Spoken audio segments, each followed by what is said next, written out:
Thank you for joining us, and I'm delighted to be here to present Earle Shettleworth. Earle was last here probably about 15 years ago when we had a colloquium on aspects of architecture particularly, but also aspects of style and various aspects of construction. And I'm very delighted this morning I received this wonderful book, Homes Down East, and that down east, where does that come from? Anybody recognize a down easter? This comes from Maine. And so Earle has been very kind to join us from Maine. I think he's enjoyed having a break in the weather in this day at least, and probably for tomorrow as well. But he was here about 15 years ago for a colloquium that we had on aspects of classical architecture and so forth. And it's been a long time. We've seen each other a couple of times in the meantime, but it's wonderful to have him here at Notre Dame. Earle is remarkable in many, many ways.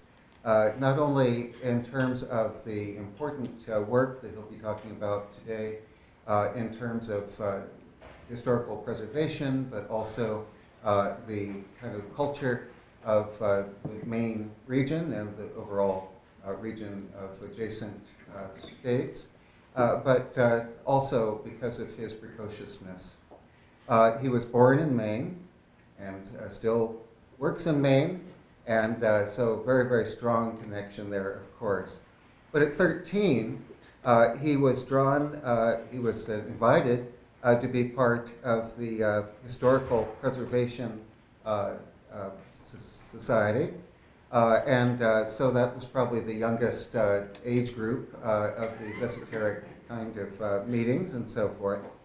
And it was really prompted by his upsetness as well as a general larger response to the destruction of Portland, Maine's Union Station. But that was precocious. I imagine you were the youngest among the people carrying banners around and so forth. But then that precocious kind of quality of interest in these very sophisticated questions and really political questions continued in terms of the development of the Portland, Maine Landmarks Association in '64. And then in '71, Governor Curtis at that time appointed Earle to be the first member of the board of Maine Historic Preservation Society, of which he became director in the '70s. He continues to be in that appointed connection, but he also is involved and has been involved with the Maine State House, and the Capitol site of the project of the maintenance and restoration of the State House, of the house collections, the Blaine House, and also the State Facilities Master Plan. And he was appointed state historian in 2008, and he still holds that position. So I think there's no question that he has given his all and continues to do so, and really delighted that he can be here this afternoon to further elucidate. Thank you.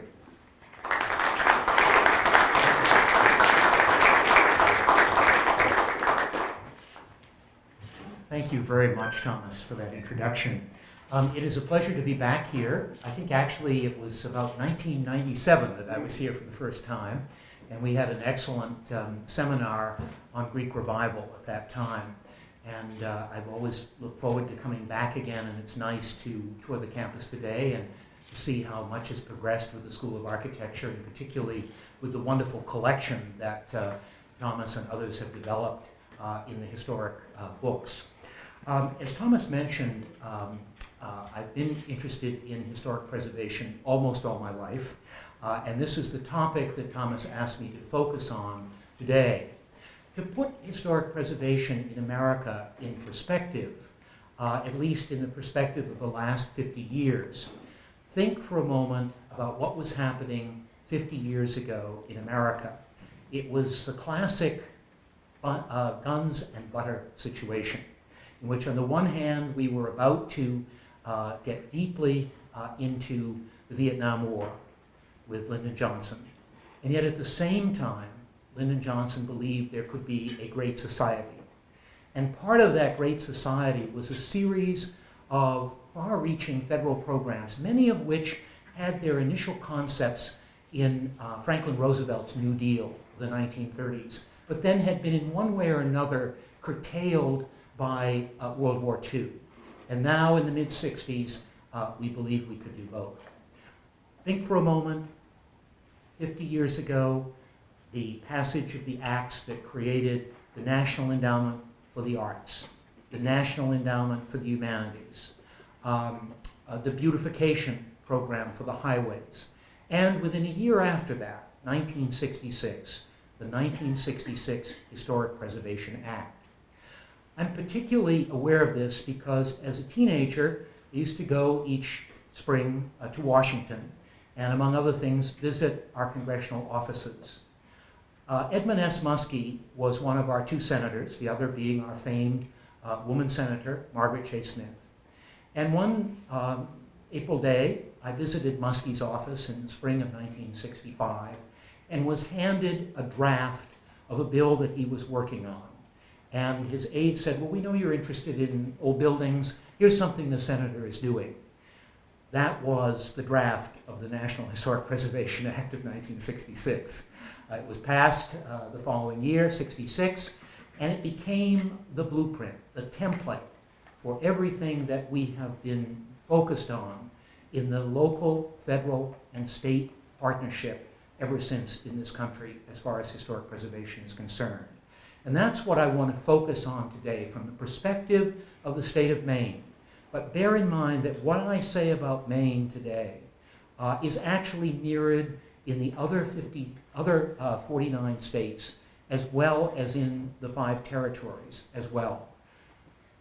In 1966, after the act was passed, the Secretary of the Interior at the time had the decision of whether to do a centralized historic preservation program from Washington or to do a partnership program with the states and the territories. And fortunately, the latter was decided upon, and beginning in 1969, the Department of the Interior offered the states funding, small amount at first and gradually increasing, as matching funds to create historic preservation agencies at the state level that would carry out the federal program. Now, the federal program has 8 key areas, and we'll show these areas to you as we progress with the talk today. The bottom line is what's called survey and inventory. If you don't know what you have, then how are you going to make a case to preserve it? And so the bottom line is to discover within a community, within a county, within a region, within a state, what are the historic and archaeological resources. Once you discover this, you want to make some qualitative judgments about what is significant. And what helps you to make those qualified judgments is the criteria for the National Register of Historic Places, a key element of this state-federal partnership. And we'll get into how that works. Once you have either found buildings eligible for the National Register or have gone the extra mile to actually nominate them and get them listed to the register, then something called review and compliance kicks in. And the State Preservation Office from there on in is required to review all federally funded and federally licensed projects that might negatively impact on the future of those resources. And then we have monies that come from Washington and also monies that the states have developed for the restoration of historic properties on the National Register, and easements or covenants, a way in which a state doesn't necessarily have to put money into a property, but can guarantee its future legally through a legal instrument. In more recent development of the program, 1976 on, we have had the tax incentives, and we'll show you quite dramatically in Maine how tax incentives have played a massive role in preserving large numbers of historic properties, particularly commercial and industrial properties of the past that are located in what were deteriorating areas. Finally, we have preservation planning, working with local communities to really give preservation a place at the table in the planning process, so that when a planning process takes place in a community for a highway, for a bridge, for a new shopping mall, that preservation is part of the equation that is weighed in those planning processes. And that gets us into certified local governments, which are the partnership between the state and the local governments. And finally, and the key thing of all, public education. The need to constantly teach people about their historic and architectural and archaeological past, the value of it, the meaning of it, where it is, and that they can become part of it. So those are the key elements that the federal government asks the states to partner with them on, and this is literally what we've been doing since the late 1960s under the Preservation Act. Always a little area of power. I'm going to push the right button. No, went the wrong way. Why isn't that working? What's up there? Okay, very good.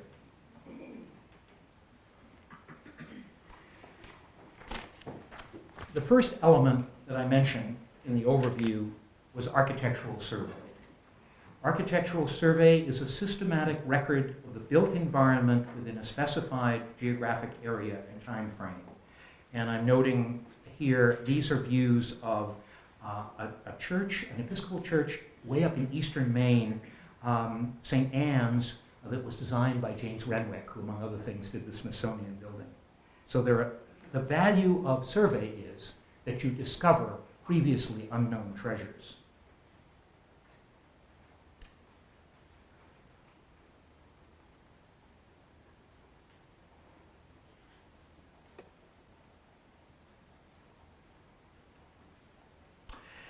And then architectural survey is a way in which to understand the trends in building and design. Two contrasts here. A modern house of 1960 in Lewiston, Maine, just a minimalist box, and the minimalist box of the late 18th century, the ubiquitous cape that is all over New England. What is architectural survey? A process that documents the life cycle of a property, be it a neighborhood, town, campus, ranch, or industrial complex. In other words, the concept of not just the individual building, but also the grouping of buildings when that grouping has a historical meaning or a historical purpose. And what I'm showing here is the original plan of the University of Maine campus in Orono, started with a plan by Frederick Law Olmsted right after the Civil War, and as it developed to about 1910.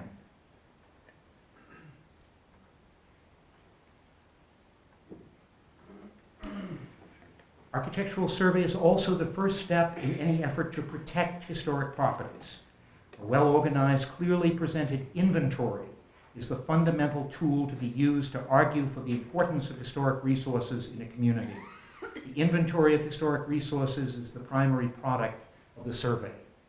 In other words, knowledge is power. And then we get into archaeology.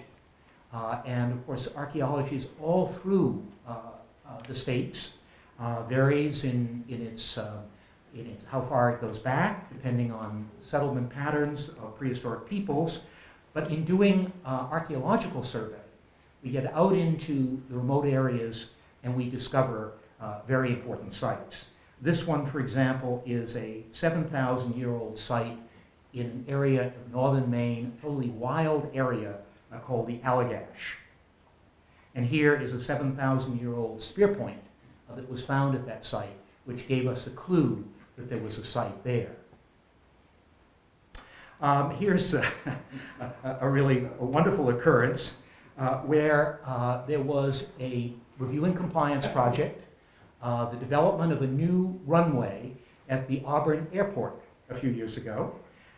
And in doing that review, we said, well, the predicted model tells us that there might be a prehistoric site there. So the crew went out and did some sampling, as you see here, with the modern runway in the background, and discovered a 9,000-year-old Paleo-Indian site. And they have now worked, the Auburn Airport Authority has worked very closely with us to go the next step, which is an actual dig. Here we're looking at a 6,000-year-old site along the Kennebec River that has quite recently been discovered, called the Dresden site. And you start with just these little grids and locate a few key elements, and then sift through the material that you dig to get the evidence that there might be something there. Normally speaking, survey doesn't do much more than this, if it even does this. It pinpoints the sites, and then we go from there in the next phases to do full excavations. Historic archaeology is equally important. Although our European settlement doesn't go back nearly as far as our Native American settlement, here's a good example. The Maine DOT was going to replace this 1930s bridge across the Kennebec River that you see in the upper right-hand corner. And we knew from old accounts that there was a colonial fort right near where the bridge was built. And so we did some survey testing right near the bridge and discovered that indeed there was the foundation of two different forts, one from 1719 and the other from 1740. And that then led to a much larger rescue excavation, because part of the bridge actually had to be built where the fort was discovered, and the most amazing artifacts turned up. Even a pair of beautiful silver cufflinks from about 1740 that were probably part of a British officer's uniform. Now we move on to the National Register of Historic Places. What can be listed in the register? Well, there's a pretty broad approach that can be taken by the states for the register. It can be a building like this modest one-room schoolhouse. It can be a structure, be it a carriage shed, a corn crib, a silo, a stone wall, a dam, or a bridge, such as this lovely 1840s arched stone bridge in southern Maine. It can be an object, like a sculpture or a marker, like one of Maine's 170 Civil War monuments. Or it can be a site, like a garden, a field system, a park, or an archaeological site. This happens to be a garden path in Bar Harbor on Mount Desert, part of a garden designed by the great early pioneer woman landscape architect Beatrix Farren. And of course, as we've said already, a district, which can be a farm, a neighborhood, a campus, a downtown, an industrial complex. And here we have Edward Larrabee Barnes, a revolutionary design for the Haystack Craft School in 1960 on the coast of Maine. Fort McKinley is a type of district. This was a circa 1900 coastal fortification when Maine was crucial in the defense system of the United States because of our railroad connections up to Canada and our port connections to Europe. In the lower right-hand corner are great mills from the mid-19th century. Everywhere on New England rivers, these huge brick structures were built as part of the Industrial Revolution, anywhere from about 1820 to about 1900. In my youth in Maine in the 1950s and 60s, the textile industry closed, and the mills have languished for decades. But now they're coming to life again. We're registering them, and people are restoring them for both industrial and residential uses.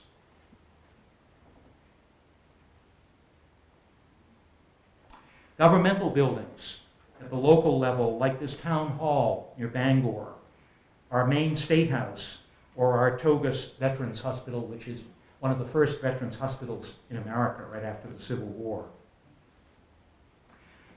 There are criteria for putting structures on the National Register. Criteria A, association with an event or pattern of events. And I give you a few examples.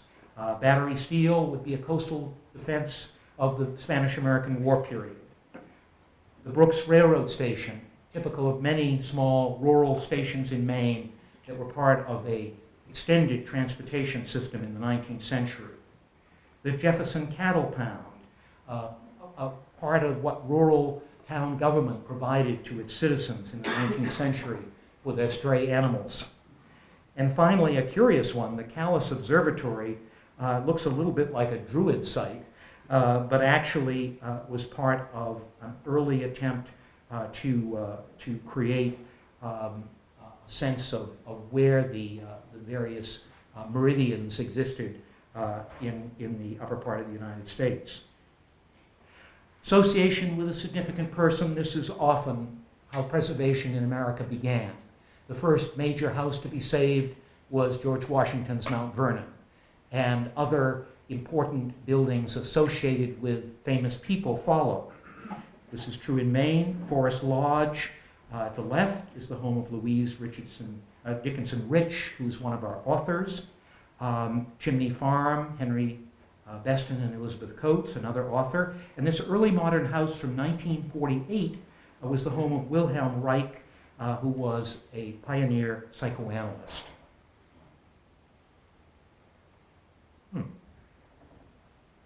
There we go. Criterion C, architecture, engineering, art, landscape, and architecture.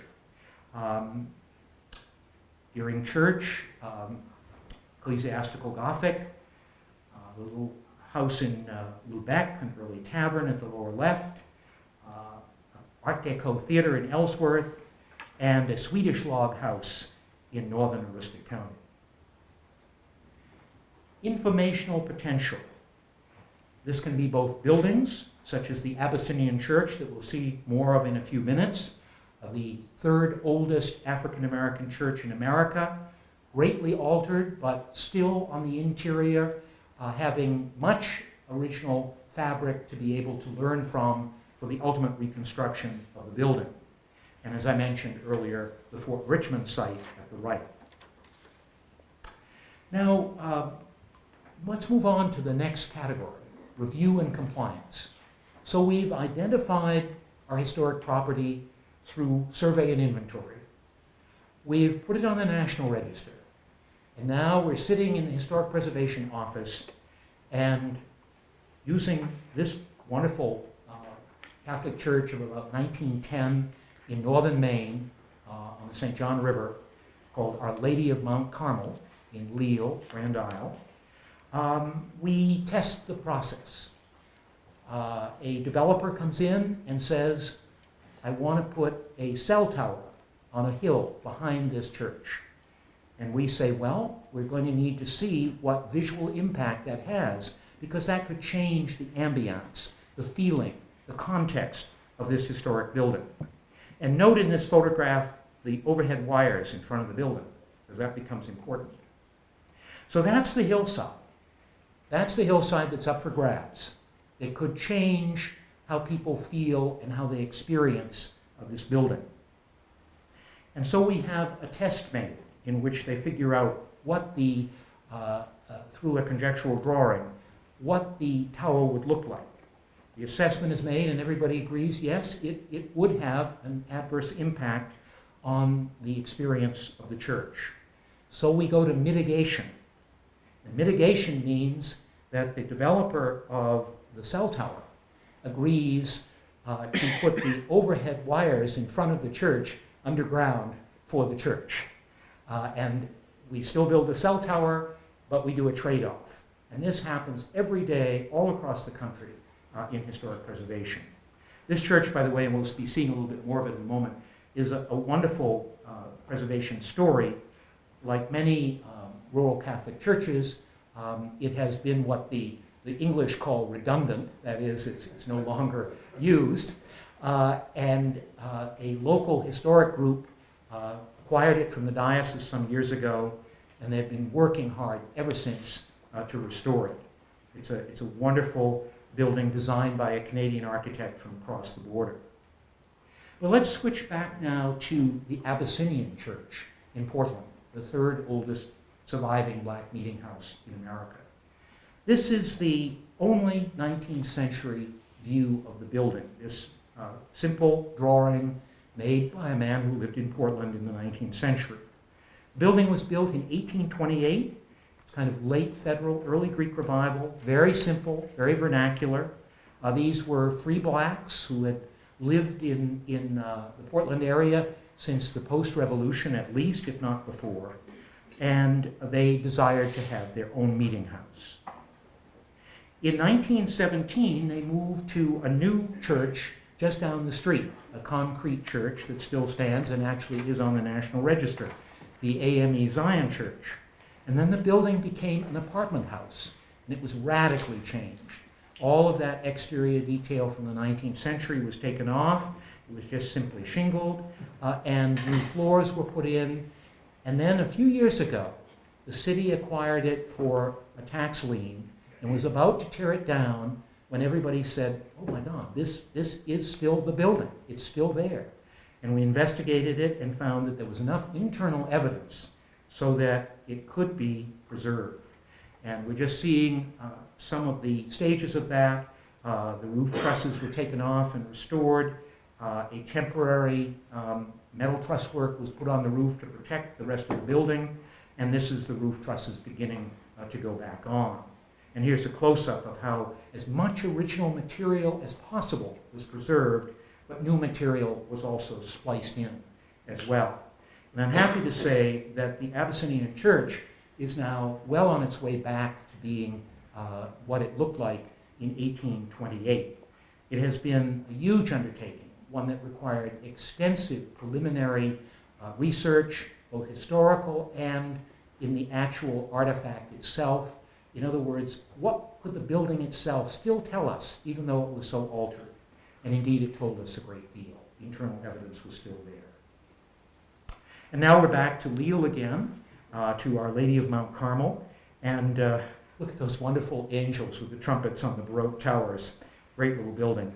And on the interior recently, the restoration group discovered that sometime in the 1920s or 30s, the original stencil walls and ceilings had been covered over with a plain tin sheathing.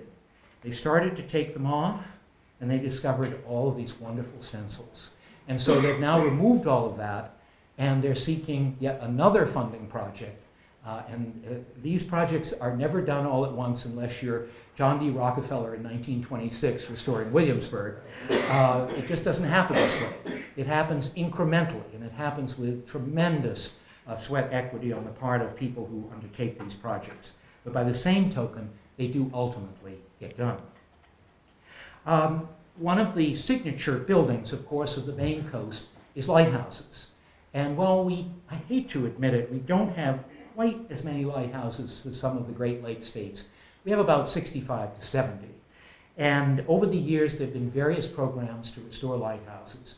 Most of the lighthouses in the 1980s, 90s, and early 2000s were sold or given by the Coast Guard to nonprofits or to private individuals with easements or covenants that the Preservation Commission, my agency, holds to make sure that their future preservation will be assured for the public. And over the years, these groups and individuals have raised large sums of money to restore them. This is the Pemaquid Light Tower on Mid-Coast, Maine, 1858, getting a masonry restoration. And here's the work afterwards. The grouting done on the rough stone masonry, and then this sort of mastic kind of whitewash cement added over the stone to protect it. And this was the original treatment in the 1850s. And here, another of the early lighthouses. This is the Wood Island Light off Biddeford in southern Maine. And here the focus is the little keeper's house, which is the second keeper's house, done in what we call in Maine the shingle style, the little gambrel-roofed house with the shingled roof. This was a very popular style for summer cottages, but the Coast Guard also adopted it for the homes for the keepers.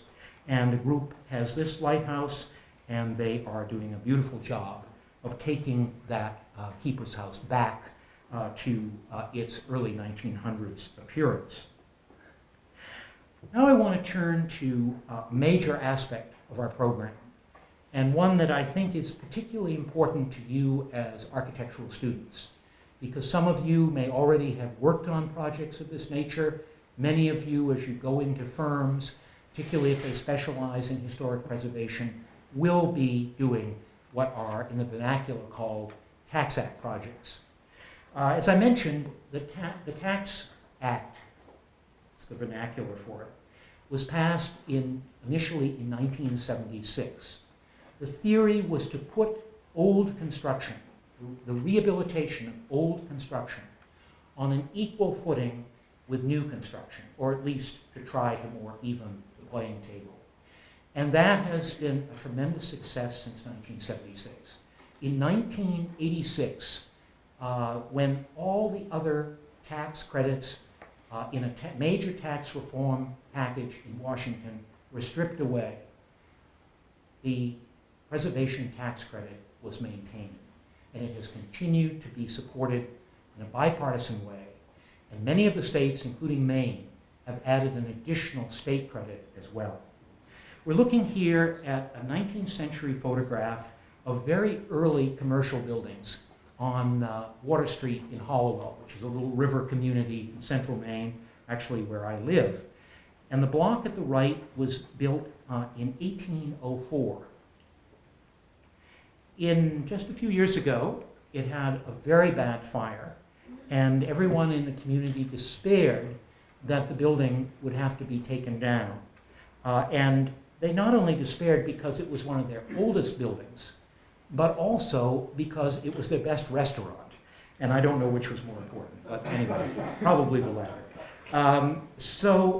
Fortunately, a very progressive and committed developer stepped up, bought the building from the old owners who could not tackle the process of restoring it, and went forward with the tax credit. And here is the building today. Now you can tell where the old brickwork on the left is and where the restored brickwork on the right is. Clearly there's a change in color, but the form is there, the design is there, the character is there, and the building lives on as part of a very important streetscape. And so does Slate's restaurant. And I'll give you a hint. If you're in Hollowell, this is a place to go. Many of the historic downtowns in Maine were placed on the National Register very shortly after the passage of the 1976 Preservation Act, because we knew instinctively that, the tax credit of 76, we knew instinctively that one of the key purposes of this was to encourage investment in the redevelopment of obsolete commercial and industrial properties. Here is the main street of Rockland along the mid-coast about 1880, a thriving Victorian downtown. Up until a few years ago, Rockland was a dying downtown, but to a large degree because of an arts renaissance brought about by the expansion of the Farnsworth Art Museum into the downtown and the creation of the Wyeth Family Center. Suddenly people wanted to come to downtown Rockland as they had not wanted to for decades. And suddenly empty Victorian buildings were bought and transformed. And this one on the ground floor initially opened as a high-end clothing shop and has now moved on to be a restaurant. This happens not only on the more affluent coast of Maine, but also in the inland communities as well. Here we're looking at the Norway Opera House, the signature building of a downtown in a small rural Western Maine community. This building was the pride of the community when it was built in 1894 with its clock tower, rebuilt after much of the downtown had burned. But in ensuing decades, the building had gotten into a precarious situation and condition. Here's an example of the cornice work just totally deteriorating. And so again, the work of local people came into action. They found a developer who was willing to buy the building. The town actually helped with certain subsidies and support, and the tax credit was used, and the building is back in service again. It's a lovely Romanesque building by a Gardner architect named E.E. Lewis. The mills I've mentioned before. The mills have been one of the greatest challenges and yet one of the greatest triumphs in Maine in bringing them back. Biddeford, Saco, and Lewiston, Auburn were the two great industrial areas, followed by Waterville, all of them using river power. This is the complex at Biddeford, mills built in the mid-19th century. Much of the textile in these mills, for example, was used during the Civil War for blankets and uniforms. And now developers have bought these empty relics, stripping away the excrescences and the additions and turning them into hotels and housing, such as we see here, all under the tax credit. And here's an interior of one of the Biddeford mills in the days of child labor. This is probably one of the more humane places in the mill. This is the packing room. They're packing flannel cloth. But you see the little boy in his suit along with the other workers.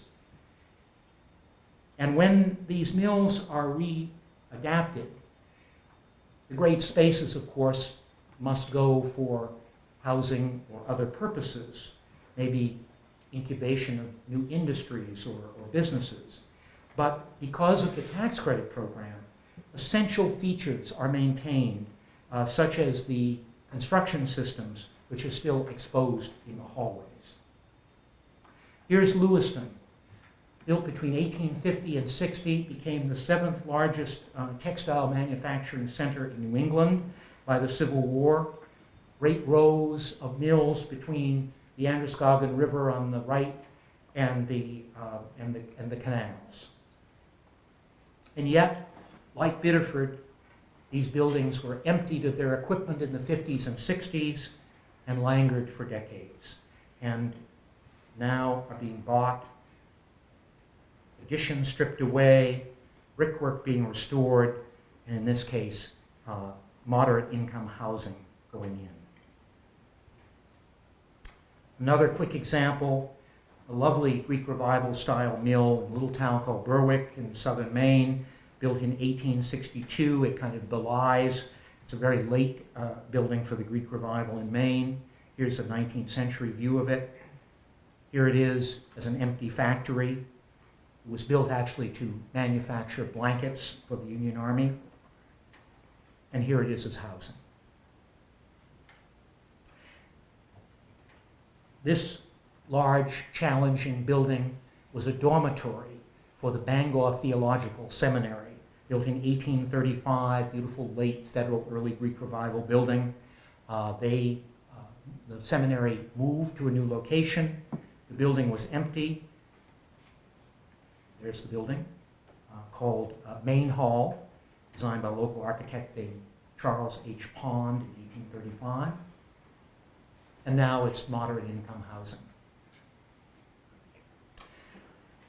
Churches are particularly challenging to us all.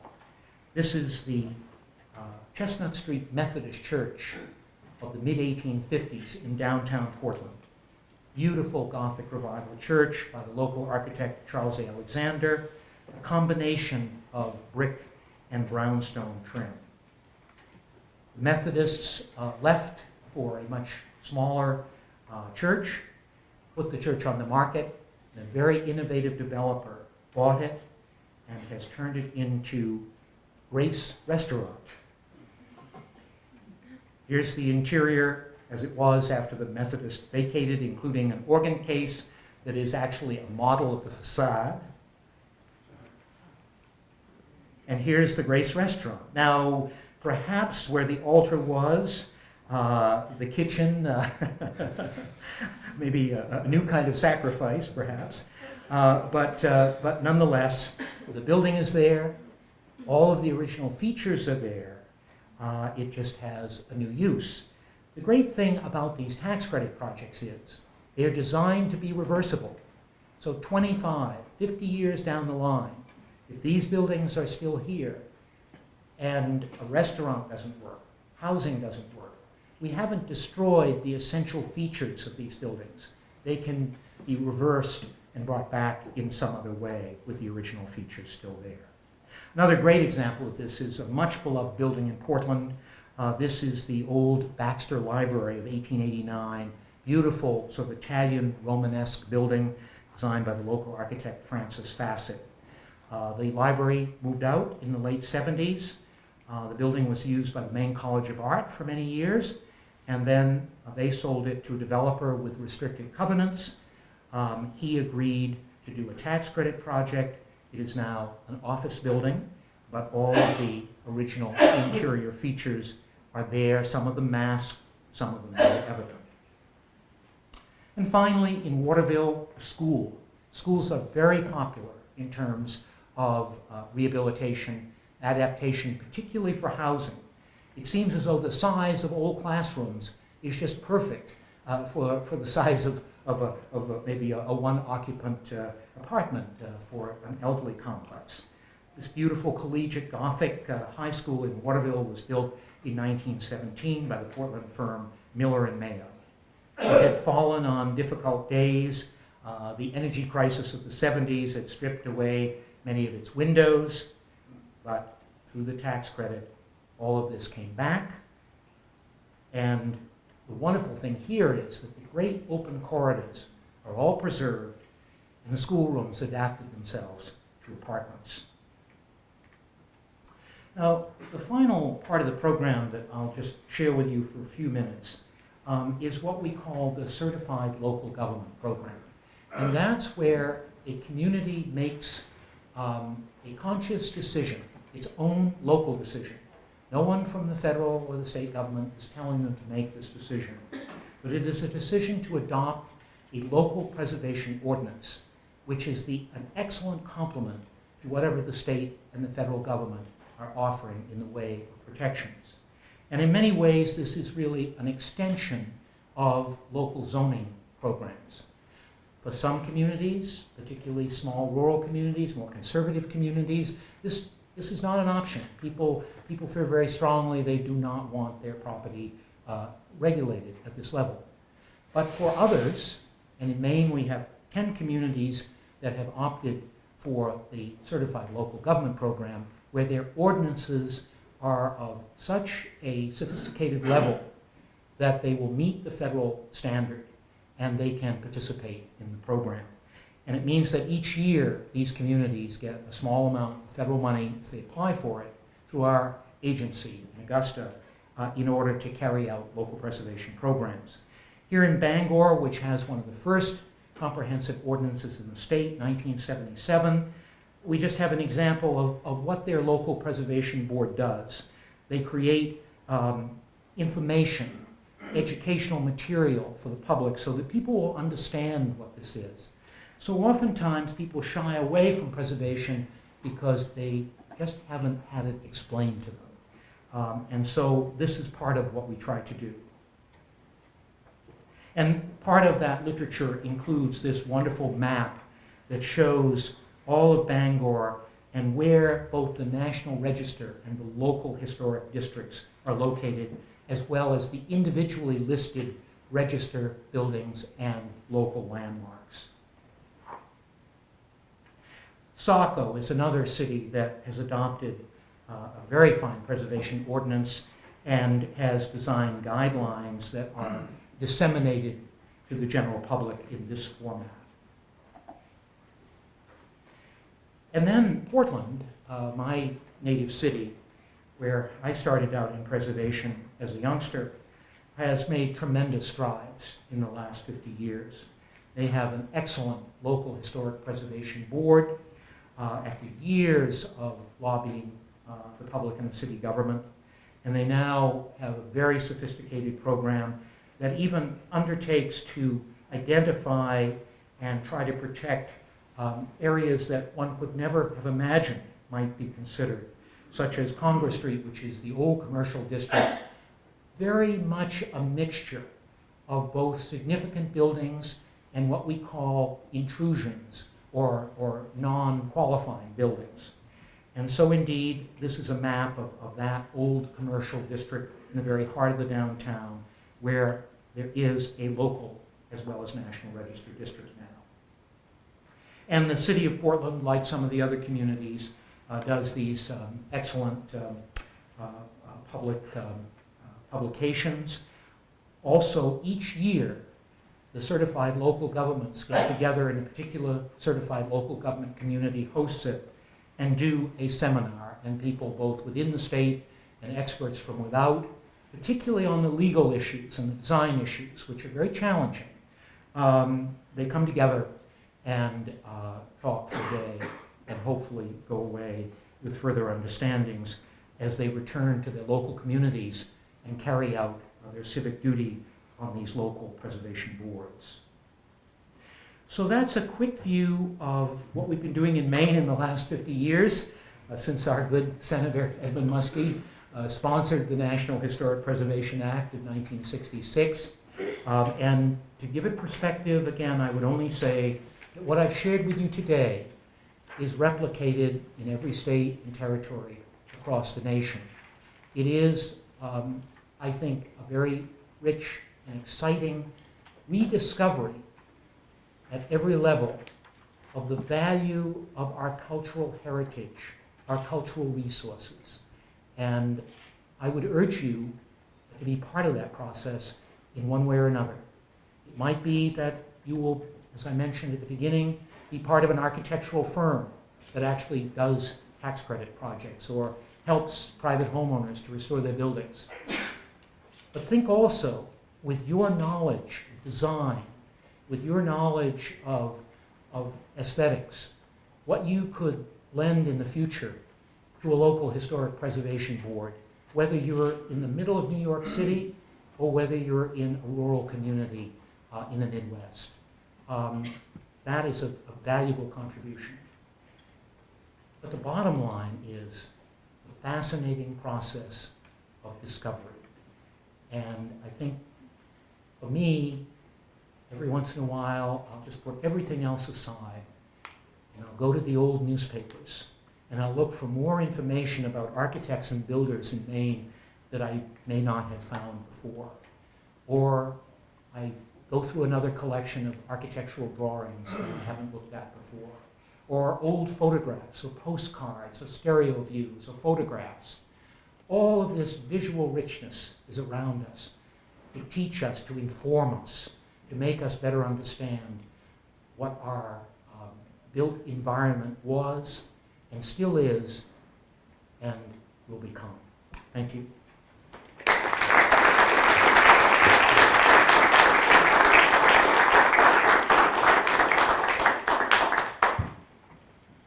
Will you accept some comments? Oh, sure, absolutely. Questions? Good question. Yes, sir. What's the rule, 40 years or 50 years that it has to be? 50. 50. Yes. It's about 50 years old now. Yes. Much of the impetus behind the preservation movement in the early years was against modernism. Yes. If we could keep modernism out, we could keep it out perhaps by preserving the old stuff. Now, if you look at the Preservation Trust magazine, they've gone on a big bench to try to preserve modernist buildings. It's true. How does this correspond with the ideals or the purposes or the goals of preservation, which is to preserve a heritage of richness, of architectural quality and so on? Do the buildings look better now that they're 50 years old? Is that the deal? No, it's an excellent question. I think one of the great things about the National Register and the fact that the 50-year mark, every year that goes by, it's a redefinition of what is 50 years old. And what it allows us to do is to get a 50-year-old perspective, a 50-year-old distance away from something, to begin to decide whether it is significant historically, architecturally, culturally. I maintain that there were good and bad buildings designed and built in every period of architecture. And I'm frankly one of these state historic preservation officers who sometimes says no to putting a building on the National Register, and sometimes, frankly, I get a little grief for it, because there are many preservationists who have a very, and I don't fault them, but they have a very broad view of, an all-embracing view of what should be on the National Register. To a large degree, I buy that. But I also think that if the National Register is to mean something, if it is to have integrity, if it's to mean something to the man on the street, or say the politician who you're trying to convince to fund this program in Washington in the future, then you have to have some kind of qualitative process to decide what goes on the National Register. Not everything that's 50 years old should go on the National Register. So to your point, I think that with modernism, it's only just been in the last few years that my staff and I have begun to study it seriously in Maine.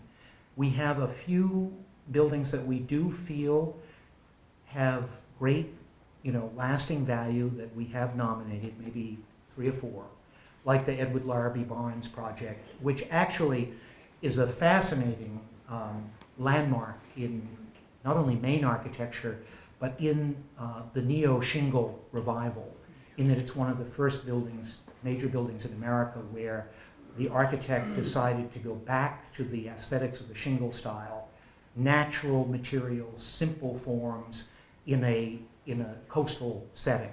Much of what Olmsted and Richardson and Emerson and people like that were trying to do in the 1880s. But the point is this. I think that every development in architecture, as it goes along, as we get further away from it, and it hits the 50-year mark, we need to give it very careful, serious study. And that's how I ended my remarks today. The bottom line to me is the rich intellectual challenge that this process provides. How do we find out about who was doing what when, and then how do we make sense of it, and how do we place certain values on it? And that's really why I think that, yes, some modern buildings should be listed, others should not. I don't know if that answers your question. And they should be because? Because they have, they are of their time and place. They're of their time. They're of their time and place. So this is And if that time and place becomes 50 years or older, then we accept that as part of the continuity, the continuum of our historical story. And if we leave out a section, if we edit out a section, say, of the history of architecture in America, then we're really not doing our job. Even though we personally may or may not agree with that style or prefer that style. There was a time when Victorian was shunned, and now we put great premium on it. You said that there were good and bad buildings in every era. Yes. Do you really run, this is not a rhetorical question. Do you run into a lot of bad buildings from 1910? I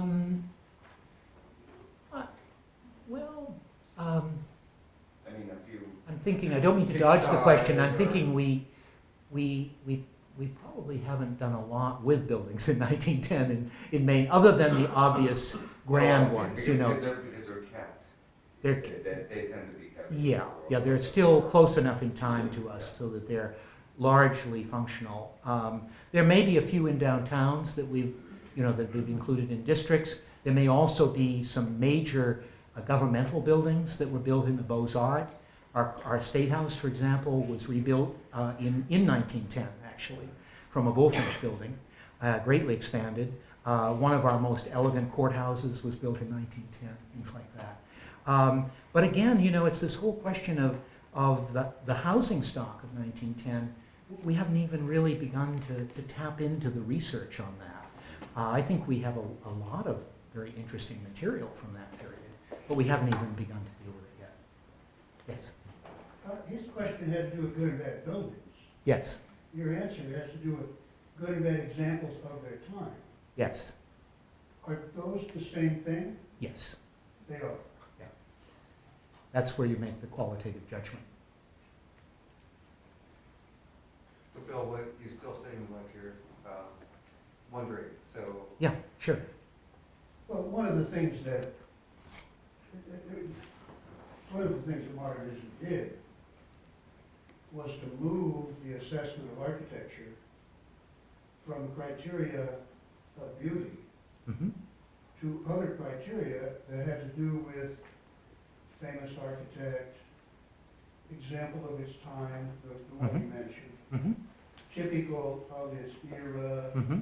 of its use, of its style. None of those are assessments of architecture. Right. They're assessments of the place of the building in a particular continuum of history. That's right. And it's more a broader cultural history interpretation. Well, I heard it claimed, there was a hearing for a Bozar building on Michigan Avenue in Chicago, Mm-hmm. 900 North Michigan. It's gone now. And in the designation hearing for that building, it was said by a prominent expert historian, the building was built in about 1922. The building never should have been built. It's a betrayal of its time. Chicago was involved in modernism, should have been involved in modernism. Jasper Hunt was way behind in knowing what was going on. Let's get rid of it now that we have a chance. That's the testimony in a National Register hearing. I would never subscribe to any of that. I'm telling you right now. I'm a great believer, and I think what we have on the register in Maine and what we've done in Maine reflects the fact that from the earliest days of the program, we've tried to keep a very open mind about all of the buildings and what they mean or might not mean. I know that there are members of the architectural history community who become, very polemic, and On both sides. on both sides, yes. But I would say to what you just described, I've heard such things, not in Maine, but elsewhere. I've heard that kind of rationale given. I don't subscribe to that approach. Yes.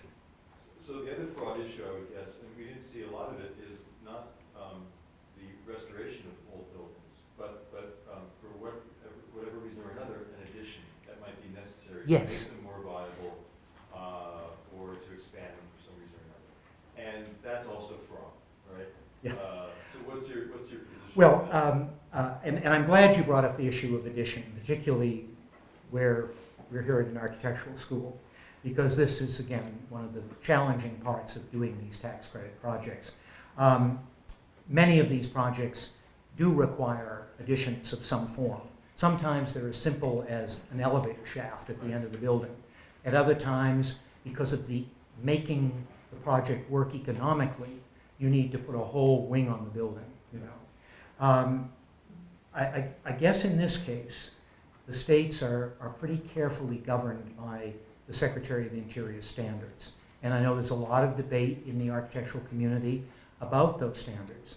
All I can say is that the federal government is ultimately the arbiter of who qualifies for the tax credits. The states do the best they can to interpret those standards, work very carefully with the clients and with their architects to make sure that whatever the project includes in the way of new construction as well as the rehab of the old will meet the standards so that their project is not disqualified when it gets to Washington. Clearly, everybody's trying to work in a partnership, to save the old building itself.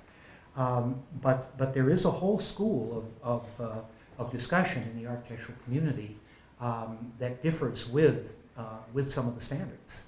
And I think that the standards are generally based on the theory that you want to be able to, it's a balancing act. You want to be able, if you do an addition to a building, you want to be able to have the public, on the one hand, be able to read that as a contemporary addition, that it is not Williamsburg, that it is not something that is a slavish copy so that you couldn't tell where the 1860 mill ended and the 2015 mill began. On the other hand, the challenge with that is how do you then create an addition that at the same time also has its own life and identity, and at the same time will complement the old building. That's the balancing. Right, well, I think the assumption is either that you're going to extend it in the same style, Yes. or in a, whatever this word means, in a contemporary style. Yeah. But it's also possible to imagine a Gothic church getting a classical addition, which would both be distinct from the original building Mhm. and at the same time historically, well, in some way or another, potentially sympathetic, or at least part of an architectural character that's more in sympathy with the original building than an abstract modernist addition. Sure. So it's possible to have it both ways and not do something that's contemporary by the assumption of what contemporary means, which is some late-phase modernism. If you take your first statement, that it's important for the public to tell the difference between the original building Mm-hmm. and modifications made to it, should the same be clear in the United States Capitol? Well, Should there be big lines drawn around with dates so that the public can know? No. Or is it important to have a building that gets better every time something is done to it? mm-hmm. Mm-hmm. Even if it's a commercial building on one of Sure. your central Maine towns? Sure. No, I think your point is well taken. Of course, with the Capitol, you have a situation where it was a fairly early evolution that occurred historically. I mean, the Capitol building was, When was the most recent addition to it? actually, it was in the 1950s, wasn't it? Yeah, or Yes. it's from the 70s. Oh, as late as the They 70s. moved that front out. Oh, yeah.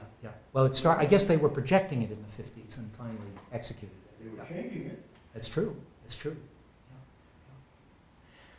Well, it's not a perfect world. Yes. I guess moving out of the theoretical realm, I'm interested to know what effect the placement of the Abyssinian Meeting House on the 11 most dangerous list for, I think, 2014. Right. What did that do? Did that ramp up the efforts, or was it noticeable? Well, what Cameron is referencing is that both the National Trust, from a national standpoint, and Maine Preservation, which is our statewide preservation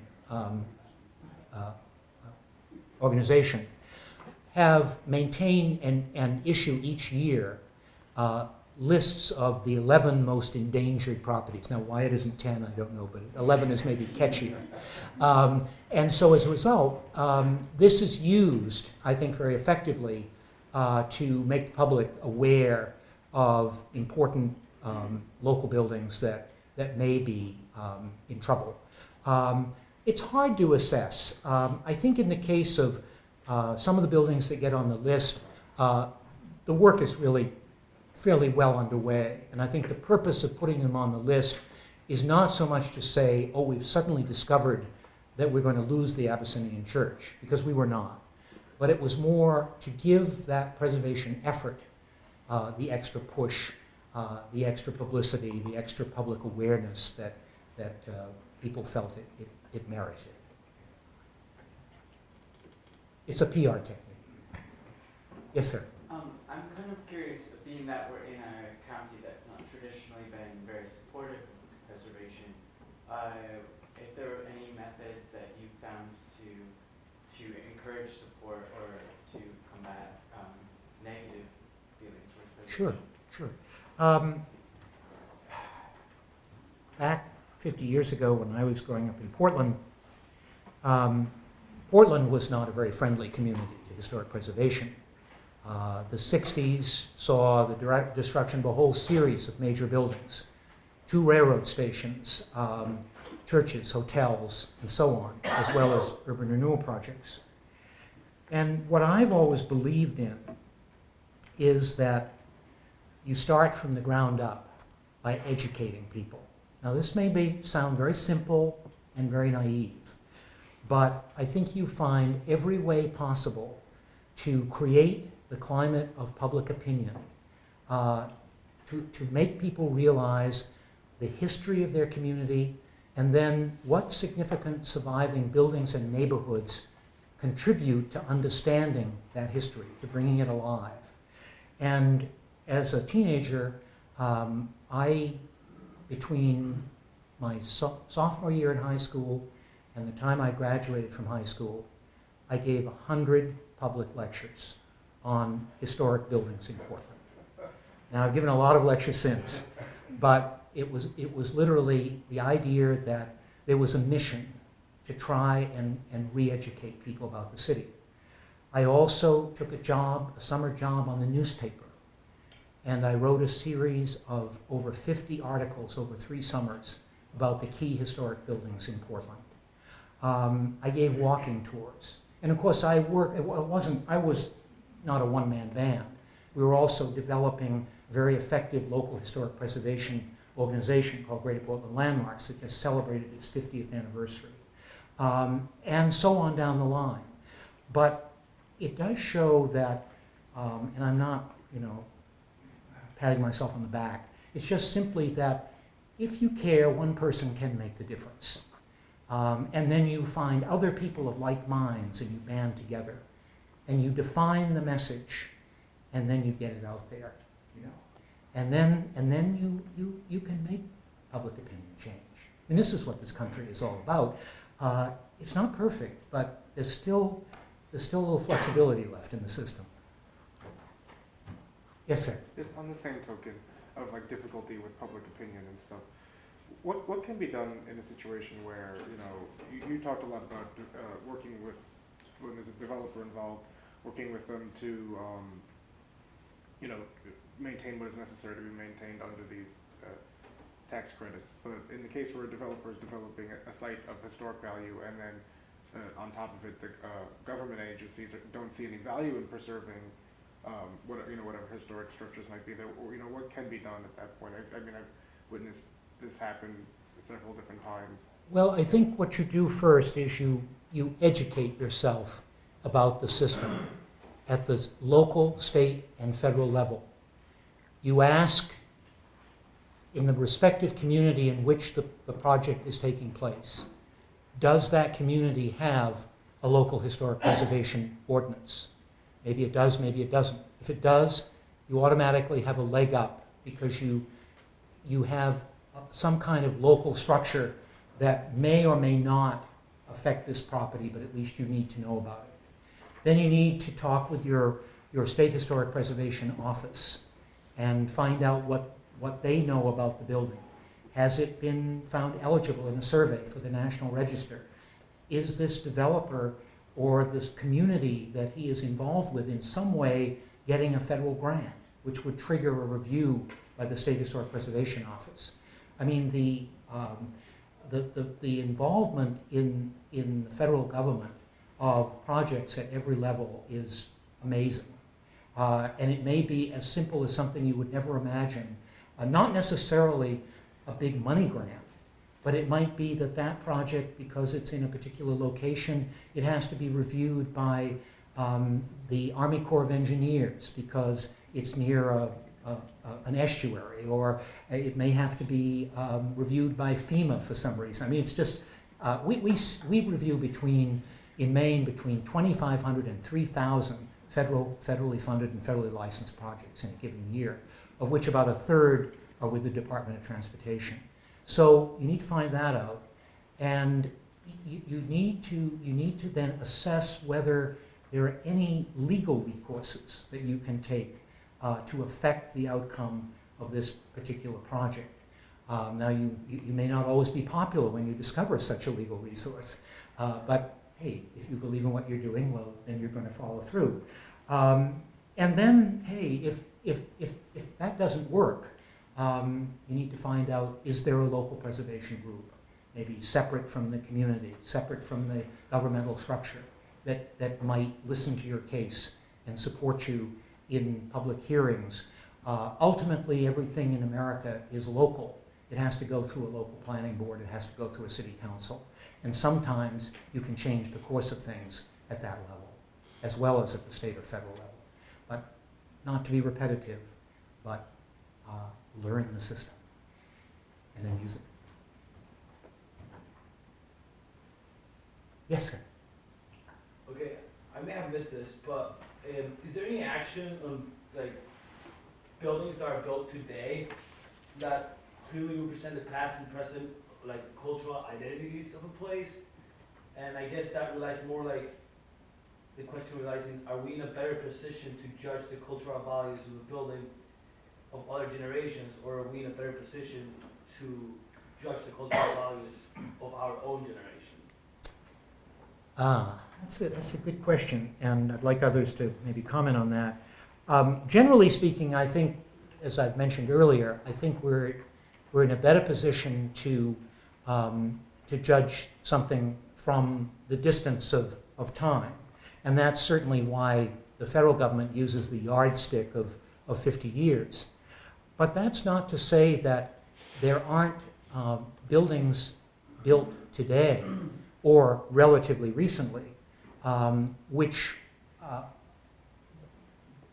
for whatever reason, it may be they were groundbreaking in introducing new technologies to construction, or it may be that this is just clear and above, the best solution to a particular design problem that we have come up with, or whatever.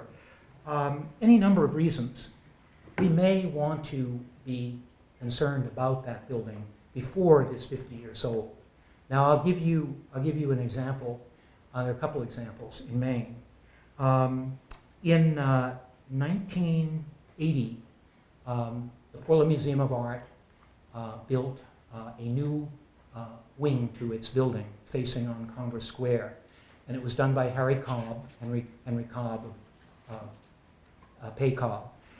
And it was one of the first major statements, at least in Maine, of postmodernism, in that Cobb was very sensitive to using traditional forms in the traviated granite first story of the building was a cue from the traviated granite Greek Revival buildings of the waterfront in Portland. The arches on the roof were based upon the federal motifs of the city, and so on. And recently, as a trustee of the museum, that building is now it's just about 30 years old, a little older than it opened in '83. We had a facilities master plan, and we had a very deep debate within the facilities master plan for those people who thought, well, there are certain aspects of this building that we maybe don't like 30 years later, and maybe we'd like to, alter it a little bit. And those of us who said, this building is a pretty good building 30 years later. It's a very important building to us. It's gotten all kinds of prizes and recognitions. We really should not be tampering with this building 30 years later. And so that debate does go on everywhere. How do we treat the things that are less than 50 years old? What values do we value in society? It's a very good question, and it's not easily answered. But it's a question worth asking. Yes? I was in a 106 meeting with some federal people in Chicago. Mhm. Schoenhofer Brewery, and the director in the city agency that was in charge of the preservation program wanted to make sure that there was a mitigation problem, a mitigation plan. Got to be a mitigation plan. We were having trouble coming up with one.